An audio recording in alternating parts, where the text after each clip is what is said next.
Hi, y'all. Welcome back. I'm Barbie Jean. I hope you've been having a great holiday season. I put on my little wig today just to be fun. I was going to put on my red wig to celebrate, red and green, Christmas colors.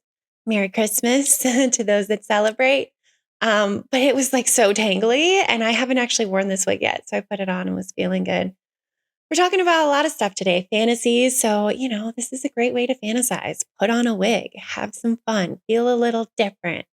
But today I'm actually reading your confessions and responding to them, seeing kind of what you guys are wanting to confess to me about. So I'm excited. We have a lot, and yeah, I'm happy to be here. And thank you so much for coming back.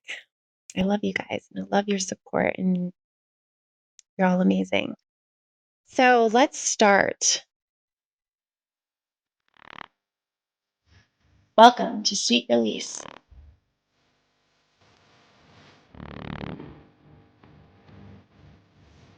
The first one I have. My daughter was very promiscuous as a young teen. We encouraged her to explore. I never touched her, but I loved that she had a high body count and is so free to fuck anyone. So there's a lot going on with this confession. We're starting out strong. I think the first thing I recognize is the overarching theme and comment about you encouraging your daughter to explore and be promiscuous. And I love that. I think that's great. I think there's a balance to it. The first thing that comes to mind for me is these really good friends of mine who have a couple daughters, and they always would tell me, Barbie, if my girls grew up to be like you, I would just be over the moon. I would be just so happy and so proud. And that just really means so much to me. And it makes me feel so good, especially because these friends are swinger friends. And so they're part of the lifestyle. They're talking not just about me as a human being, but about me and my sexual energy. So when I first read this, I thought of that and I was like, you know what, damn, that's really awesome that you've been so encouraging to your daughter. Because, a lot of us don't get that when we're growing up, or just generationally, it's shifted and changed a lot. And I think it's still really tough for parents to see their daughters specifically, start having sex. So I am so appreciate you being so vulnerable and sharing this. And I'm so happy that you have supported her in her journey. Now, the one thing I do have to comment about, because this did feel a little kind of, I don't know the word, just a little bit weird. You said you never touched her, but I loved that she had a high body count. So that just part, to me, I would just sit with it and see how that sounds. I think maybe you were just having word barf and letting out whatever came to you in the moment. I hope that's the case. But often when we say you didn't do something, but like you're kind of, it makes you feel like maybe you have some shame or some guilt around something that maybe you did do, or you're just trying to prove yourself. And it makes it sound like you might be a little bit guilty of something, or that you really just are holding some shame around something. So I would just encourage you to think if there was ever a situation where maybe you overstepped and you crossed your daughter's boundaries, like really think about that. And I could be completely wrong. Like maybe you are just trying to be on, maybe you were just being honest and letting the words flow. And that's what came out. And you felt like you had to say that you've never touched her.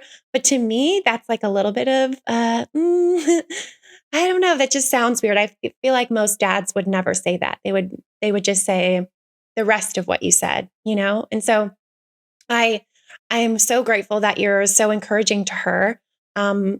And like I said before, I think that's amazing, but I also think there's a balance. And so I think along with like sitting with how that makes you feel, or if you've ever overstepped and crossed her boundaries in the past, maybe absorbing that and feeling that could be really healing if that kind of resonates. But also, I really think that I wish when I was a young teen that my parents or my, mentors or adults in my life told me how precious sex was and how sacred it is. And I think that was something that I really didn't learn until a lot later in life. And yes, it's important to explore. Yes, it's so important to explore your body first.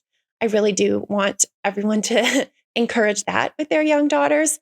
But I think the important thing that we should be teaching our daughters too, not just about pleasure and exploration and promiscuity, like you said, but also reminding them that this is a very sacred, it can be a very sacred experience. It can be a very spiritual experience. And it's not only involving your mind and body, but soul. And it can just be this really wonderful connection, even a one night stand or even something that's not ongoing. It can just feel like this really powerful connection, and it can really ignite a lot of sensations and feelings and just bring you closer to who you are as a human being. And that can be really transformative and healing and really just eye opening for a lot of young women specifically. And so that is something that I would encourage all of us as we're talking about our daughters is to really remind them how precious their body is and how sacred this experience can be and how they are this beautiful, divine, sexual goddess and being, and that it's okay to, you have to bring up the consent. You have to always let them know that it's okay to say no. It's okay to walk away. You don't ever want to feel pressure or feel like you're being coerced into doing something. And so I just had to mention that because your verbiage there just was a little alarming for me, but it could have been just, it's hard to understand the tone on these anonymous things. But thank you so much for sharing. And I hope we continue supporting our children in their sexual exploration. I think that's really important. Next, I am so unsatisfied with my mono lifestyle, but can't break out of it without destroying everything. So, the question I want to follow up with is, are you really unsatisfied with the monogamy or your lifestyle? I think it's an important distinction for you to understand. You said you're really unsatisfied with your mono lifestyle, your monogamous lifestyle. So I just wonder, it seems like you don't want to destroy everything. You're in a monogamous relationship. So is this relationship fulfilling you? Is it giving you, everything? Not everything. I don't think we get everything from one person, but is it feel really good still? Like sometimes we outgrow relationships, but then other times we use one aspect of it as like the crutch.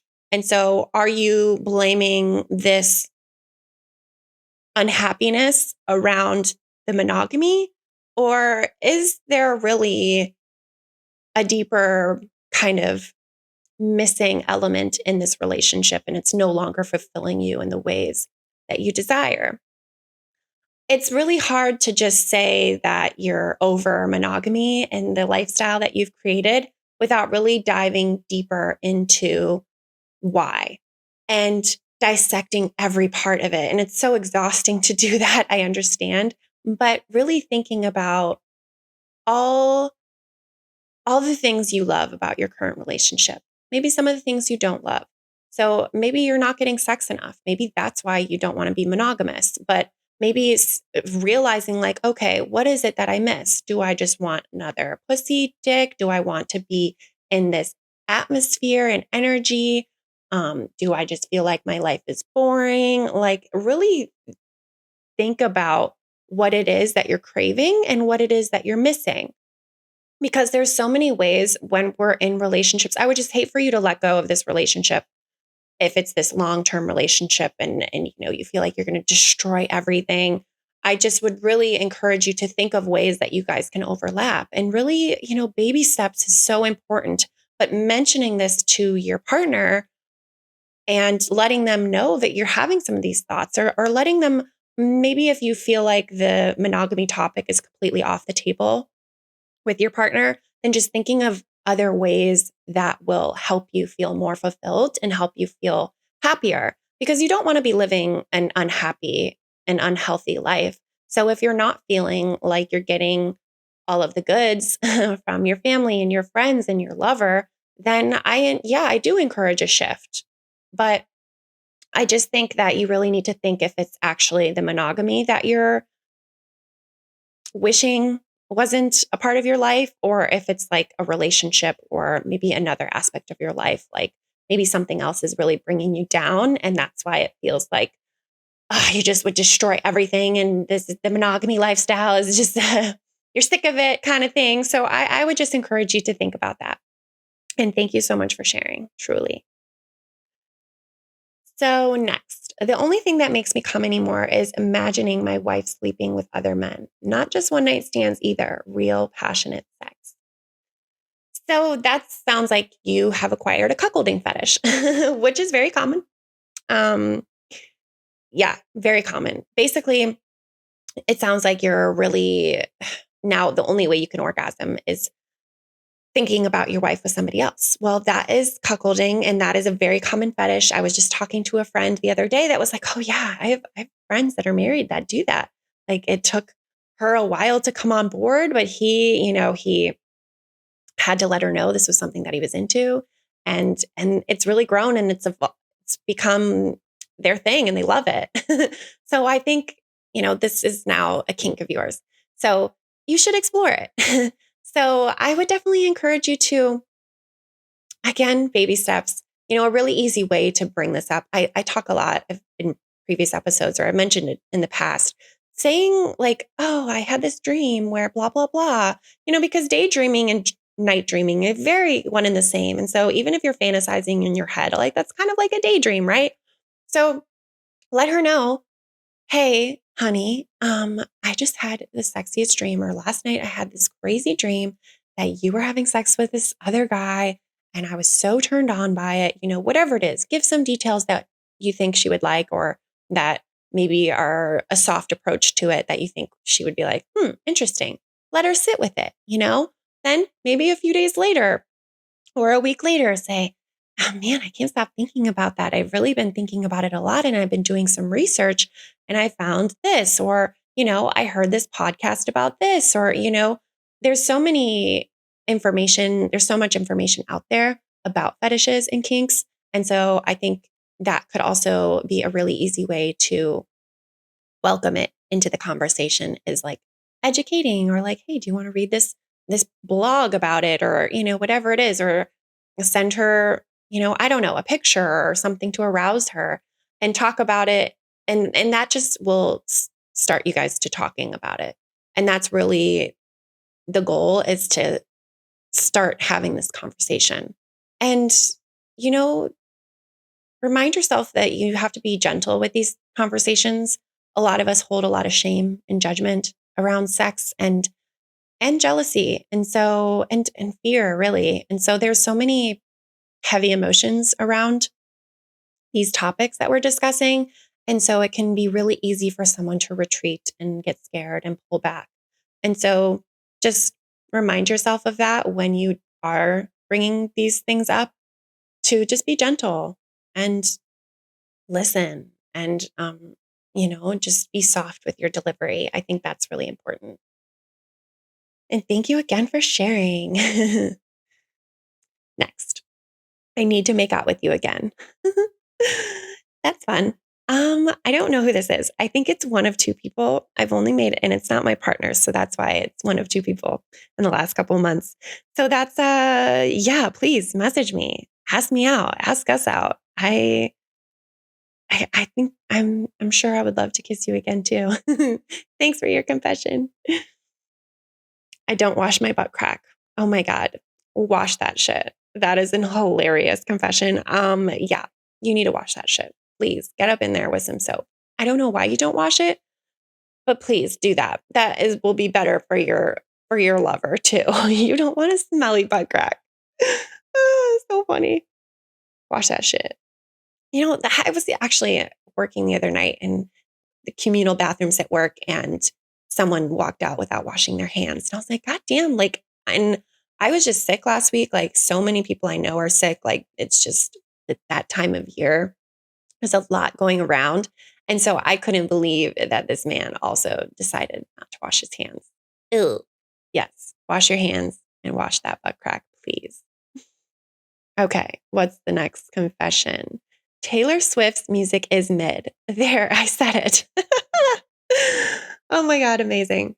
So I mean, I'm not a Swiftie, but my bestie is a Swiftie. She's actually the one that got me these new dope mics. So shout out to you. Love you.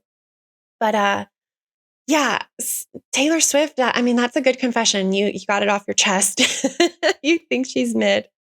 I love it. These are cracking me up. Okay, next. Hi, I'm a 54-year-old male. Love your free and open attitude towards kinky sex. I have an incest fetish. It started by reading Penthouse letters as a boy. I fooled around with an older male cousin at 12, oral and jerking off. I kissed a female cousin as a teen. My ex-wife was into women and other men. Again, we have a complex one. This is, it is complex. I think, I've talked about this topic a lot, this incest fetish topic. And I think the thing that I want to make apparent in responding to this today is the power play dynamic of it. I think that's a huge key element of why we find this to be so sexy and so taboo and to be such a turn on is the power play dynamic. Like, what is it about the stepmom or the stepdad or the cousin or the older cousin or whoever it is that makes us feel like turned on and like just carnal and desire, And so I think that is the biggest emphasis I want to put on today is, I've talked about safe ways to explore this kink like DDLG, daddy dom little girl, and any variation of that, or thinking about why certain family members turn you on and doing it in a safe way with a lover or partner. Now, I also think, recognize that, you say that you fooled around with an older male cousin at 12. 12 is really young. You're 54 years old now. That is really young for your generation, I feel like, to be exploring sexually. I hope that you both had a consensual experience and that it was consensual and that even kissing your female cousin as a teenager was also consensual. I really hope it was.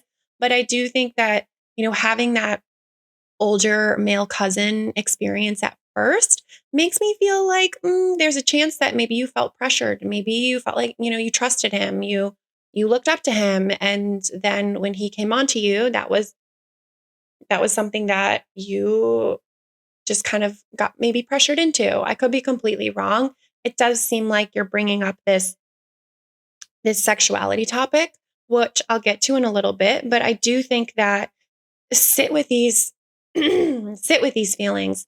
If it doesn't resonate, if I'm completely way off, again, like I could be wrong, but I think with a lot of these confessions, like there's shame around it, right? And so by understanding where that shame is coming from and saying, hey, like maybe the shame is actually around trauma. Maybe you felt abused or assaulted.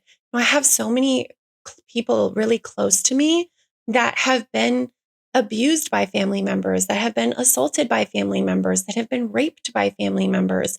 And so for me to think about you as this young boy, age 12, and this young teenager, even though you're fooling around with other cousins, I think that I just hope that it was consensual and that it was a safe space to explore that. So I would just encourage you to, again, like feel that and see how it makes you feel and welcome the sensations that come up on your body and really think about it. I also want to talk about sexuality. Sexuality is this crazy topic that's I didn't realize was so intense to talk about for a lot of people. And you talk about, your kissing a female cousin and having this oral experience with a male cousin. And then you end your confession with my ex-wife was into women and other men. So I feel like there's this sexuality topic that we're talking about. And so I think I just really want us to be more encouraging and celebrating the people, celebrating fluidity and bisexuality in queer folk. And so that is another point that I want to make is that we should be celebrating and we should be just making people feel good for liking penises and vulvas. I just think that's amazing. And so I really appreciate you being vulnerable with me. I really appreciate you reaching out about this. And, I had another comment too about, hi, I recently found your YouTube channel and saw a video where you said you'd be interested in talking to someone with an incest kink. You seem so open-minded in your videos. And if you truly would love a dissection of someone with that kink and experience, I would be very happy to provide my input. So again, we have this incest kink. And I listen, these are anonymous, so I have no way of seeing who sent me this. So please reach out to me directly and I'd love to communicate with you more about this topic. And yeah, see why you're into it. Because that's the biggest thing, is understanding why you're into these kinks, or what turns you on the most about them will help you understand yourself more, and how to overlap it with like a lover or in a consensual setting, or and have fun with it. Because the truth is, it is a really taboo thing, and it's an easy taboo to act out. Like I talked about with Ken Fields last week, it's taboo. It's something that we're told not to do. And so that's what makes it feel good. But it's also, there's this level of drama, and it's just seen so much in pop culture nowadays, in movies and film and TV shows, where siblings or cousins or whatever it is, some sort of family members, they're fucking each other. And it's hot. You're like, damn, okay. Like I could get on board with this. But it's like also the storyline and the plot. And then it's also obsessed, which is this term that I just learned recently, where it's like, okay, it's fake. It's not real because the actors aren't actually related. Or like why we're so attracted to, this category of porn, we know they're not actually related. So it's like, okay, it feels taboo. It's this easy taboo to act out, but it's also like, we know that they're not actually related. So I just think that that is also a reason why maybe so many of us are like getting turned on by it or thinking about it, is because it's so being pushed onto us in all of these outlets, and film and pop culture and porn. And so it's like, okay, yeah, why not think about it? Why not fantasize it about it? But I just really think that it's so important to just be consensual and intentional. And so if you are experiencing or interested in experiencing a family member like that, I don't understand it. I've never been turned on by a family member. So it's hard for me to imagine. I know I've said that a lot, but I really am. Um, I welcome all kinks that are healthy for you and that feel good for you and everyone involved. And so just make sure that you feel good about it. And I encourage you to think back on these child's experiences and make sure that you felt really good about them. And maybe even have that conversation with that family member and say like, hey, do you remember this? Like, how did that make you feel? Like, how have you thought about this later in life? Like, have you talked about it in therapy sessions? Like, is this something that you ever think about, and bring up the topic of sexuality too, because I think it's important for you to recognize that you are perhaps bisexual, or you are, fluid to some degree. And so thank you so much for this confession. I appreciate it. And again, yeah, to the person that wants to talk to me more about it, yeah, I would love to talk to you. So please message me directly. All of that information is on my website or on my socials. It's like you can email me or just message me. It doesn't matter. I will respond. Okay, so let's move on. Where were we? Da-da-da. Straight hetero guy who loves being pegged. How do I get more girls into it? So, contrary to popular belief, women are very sexual beings. We like sex. We like butts. We do. And so, just communicate that, say it out loud, let her know.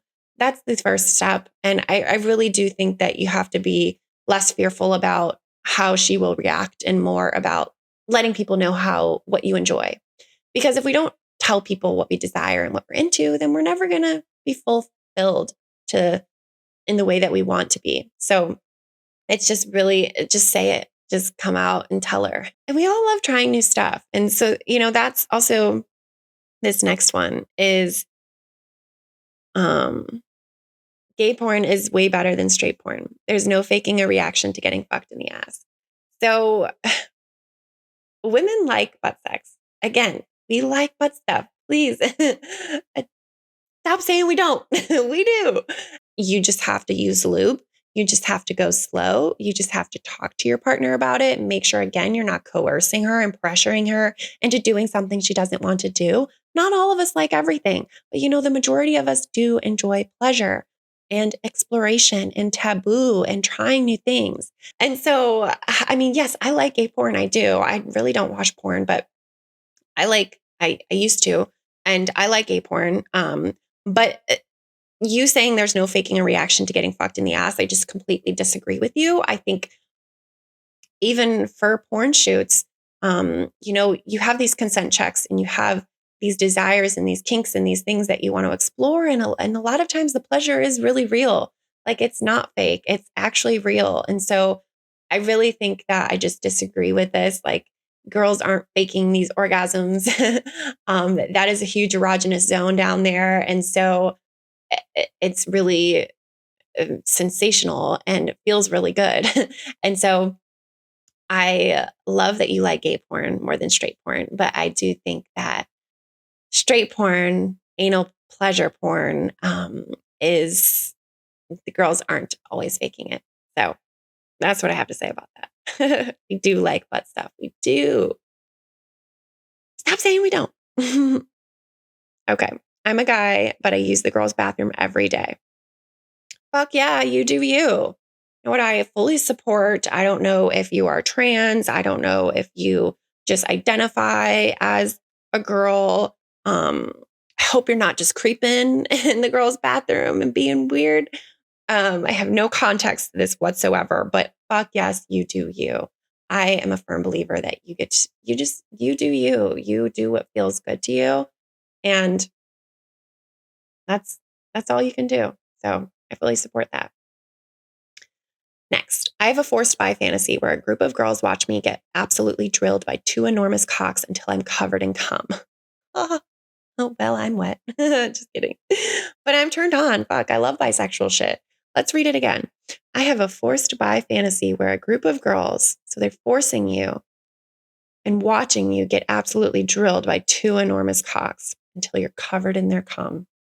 Yeah, I'm turned on by that image. Thank you for that. And thanks for that. Confession, I fully support it. I really do. That's hot. Okay, next. I'd love to eat your ass. A girl you know. These are fun when they're people I know. I'm into this. And thank you for supporting my confessions. Yay. Please tell me you want to eat my ass next time I see you or message me. I want to know who you are, beautiful woman. Tell me and lick it. Next, I am self-locked in a chastity cage. For the first time, I'm trying to do Locktober. So far, so locked. This makes me laugh and smile so much. I love, I've never explored chastity cages, but I love the idea of you. First of all, joking about it, this is just makes me turned on. But and obviously this is like a couple months old. You can tell some of these are older ones. It's the first time I'm doing this confession episode. So yeah, I love that for you. I want to know if you did the whole Locktober. Like that is so intense. I've heard of these, months where you give up something or don't come for the whole month and or don't masturbate or whatever it is, or say goodbye to porn. And I think those are healthy. I think it's good to practice control in some ways and have cleanses. I think that's really healthy.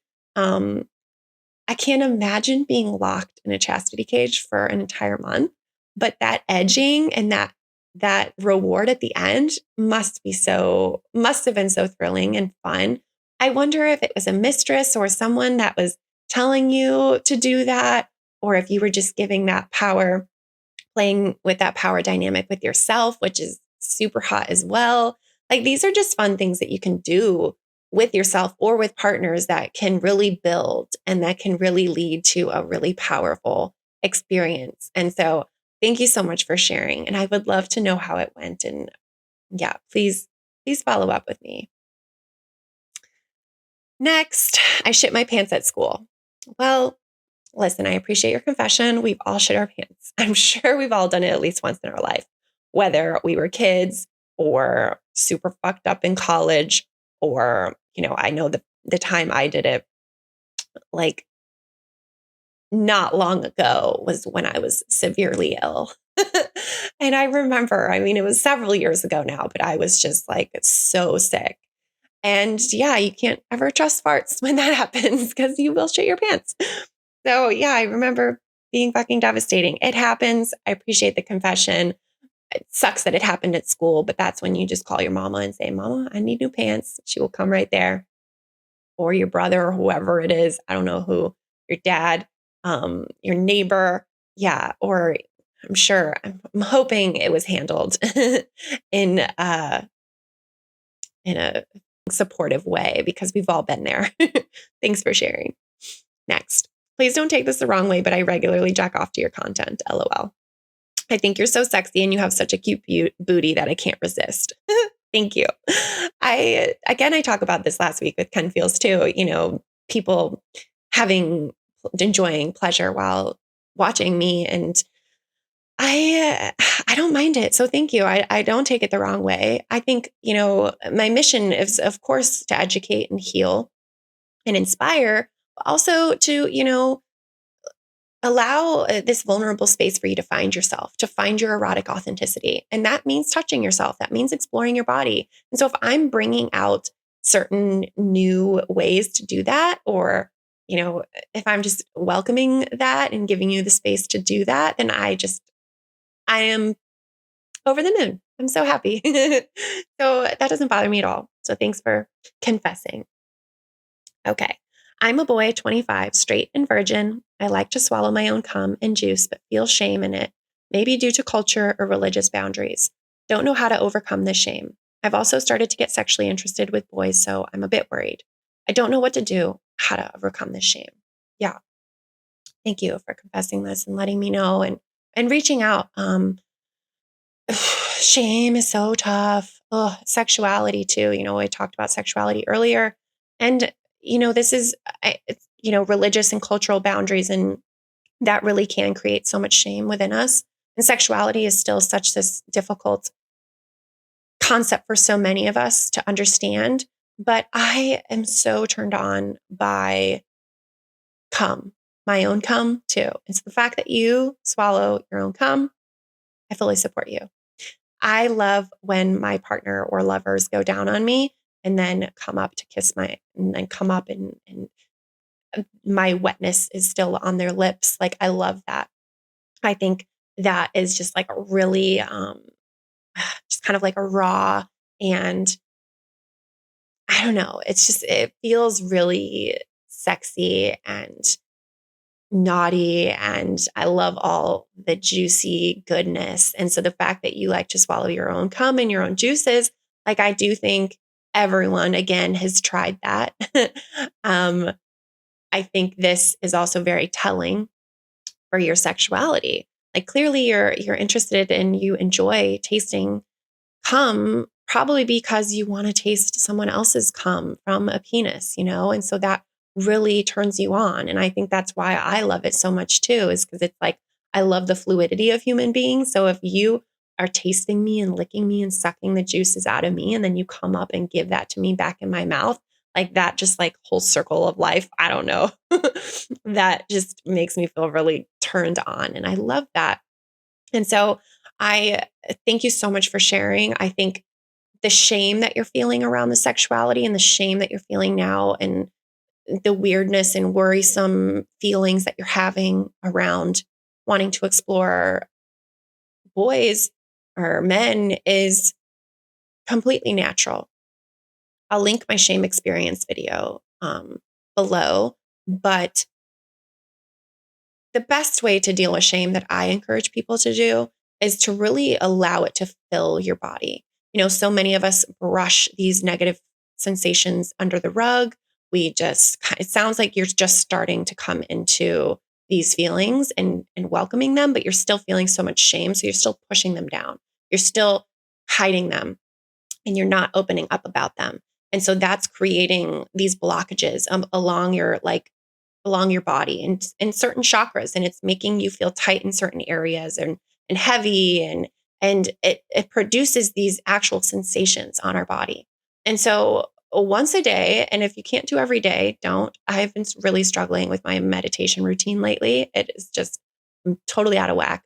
But try this just for like just today and breathe deeply, breathe and really think about the shame itself and think about like your sexuality and allow your body to feel it and welcome it instead of letting it go. Just welcome it, absorb it, cry through it, scream through it. It's painful. Some of these sensations can be really excruciating. And so I just really want you to feel it. And that's the first step because once we feel it just for a couple minutes, we welcome it, then that energy, just welcoming it into our presence, is really healing for us to then just let it go for the rest of the day and move through with like less shame throughout that day. And really finding like-minded individuals is the next step, finding that community. I'm so grateful that you came to me. Please continue following me and my journey and the future guests. I'm going to be having a lot more queer people coming on soon. And I'm always trying to include, all different walks of life. And so, and I'm a queer human being too. So come to me, please. But I don't know where you live, but you're young, 25, like there's clubs, there's bars, there's events, there's festivals, there's just other safe avenues where you can find other queer people. And that I think will really help you get rid of that shame as well. So that's what I encourage you to do first. And please reach out to me if you need further guidance. I'm also available for coaching as well. Next. Oh, you know what? I think I'm actually going to stop there. Where am I at? Yeah. Yeah, I think I'm going to stop there. I just have a couple more, but they're like longer ones. And oh, you know what? Let me finish with this fun story that someone said. Here's a fun story. One time, a girl nearly broke my nose in bed when she was on top and kneed me in the face as she was trying to turn around. My nose was bleeding and I thought for sure it was broken. Thankfully, it wasn't. And since I'm a dog, I still got my nut, even if I could hardly breathe. That's that's funny. Didn't make me laugh as some of the other comments earlier, but it is funny. So she was on top and kneed me in the face and she was trying to turn around. Sorry, I had to read it again to see. Okay, so that's funny. I mean, we've all had those fucking horror stories of something terrible getting stuck up in the butt or breaking a dick or, whatever it is. My horror story was, losing a butt plug in a friend's butt. And it was very quick. So we figured it out right away. But, and one time I had an old condom inside me as well. I had been going to parties often and I was having sex with a guy at a party and he like pulled out this condom and it was like it had been in there for days, like disgusting.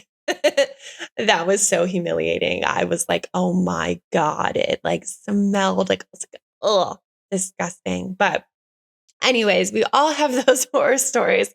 There, I'll leave you on that note, not to gross you out. I'm trying to please you. Just kidding. Thanks for all your stories and all your confessions. And I love it. I love you guys and I appreciate your support. And I appreciate you being here with me and my fucking futuristic wig today. And I'll see you guys in the new year. Much love, my sweets. Talk soon. Bye.